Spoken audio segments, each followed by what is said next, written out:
Hello learners of all ages, my name is Mr. Montgomery. I teach 4th and 5th grade math, and today we're going to be learning about perimeter. More specifically, the perimeter formula on how to find perimeter of different types of shapes. Now, I have a shape that's over here, and the formula for perimeter is kind of long, but it's fairly simple. We have perimeter equals the length plus width plus length plus width. So perimeter is trying to find the length of the outside of a specific shape. You see that there's one thing that I've noticed right off the bat with my shape. I have 18 in inches and 2 in feet. They're two different styles of measurement. Now that's going to make it a little bit tricky when it comes to stating my answer. So I'm either going to have to convert the inches to feet or feet to inches. But what I like to do is I like to fill in the rest. And I know that this side is equal to this side because in our example, they're all 90 degrees, which means that it is either a rectangle or a square. And since I know that it is 2 feet and 2 feet and 18 inches and 18 inches, I know that it is possibly a rectangle. So I could go 2 feet and 2 feet. Well, that's 4 feet. And 18 plus 18, well, let's figure that off to the side. 18 plus 18, 8 plus 8, that's 16. And 1 plus 1 plus 1 is 3, so that's 36 inches. Now I'm back to the problem that I noticed at the beginning. One is measured in feet, and one is measured in inches. Well, I think it would probably be easier to transfer inches to feet if it works.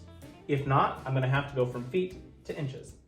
Well, I know that there are 12 inches in 1 foot, and 12 times 3 is 36. So that is equivalent to 3 feet, and 4 feet plus 3 feet is 7 feet. Now, if I wasn't for sure that this went into equally 4 feet, I could also do the same thing for 4.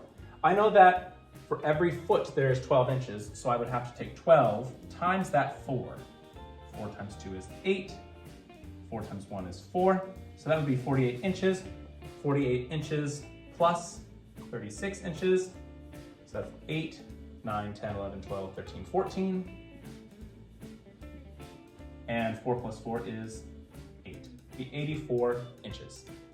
Put the inches here. So 84 inches, 7 feet. It really doesn't matter how you answer your answer unless the direction specifically asks. Let's take a look at another example. I have my shape here.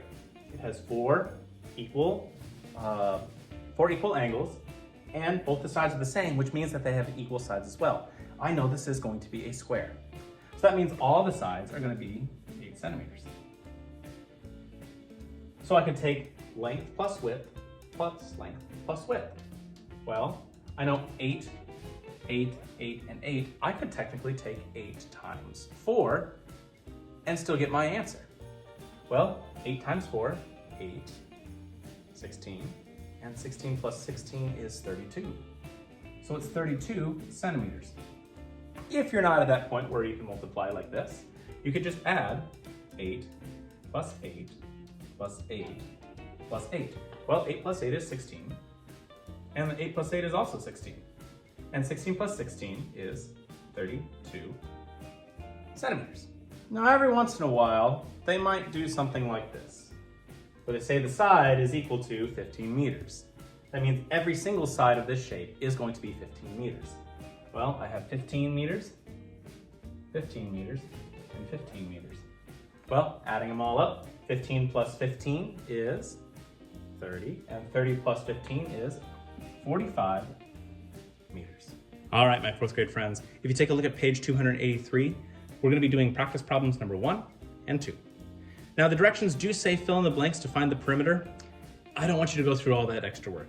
I trust you at this point of the year to find the perimeter of each shape. So that's what I want you to do. Find the perimeter of number 1 and find the perimeter of number 2. Just looking for the perimeter. If you have any questions about how to use the perimeter formula, please let me know when you come to class tomorrow.